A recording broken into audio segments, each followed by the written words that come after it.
In this video, I'll show you how to find the mouse cursor on a Lenovo laptop.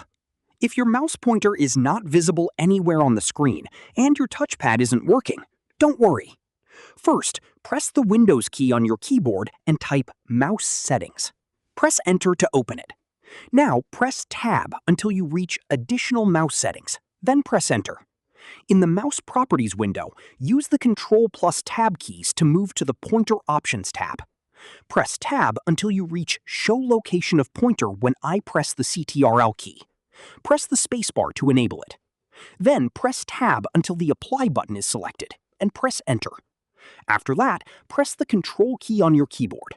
If the cursor is present on the screen, that's it. This is how you can find missing mouse cursor on a Lenovo laptop. If you found this video helpful, don't forget to like the video, subscribe to our channel, and press the bell icon for more tutorials. Thanks for watching.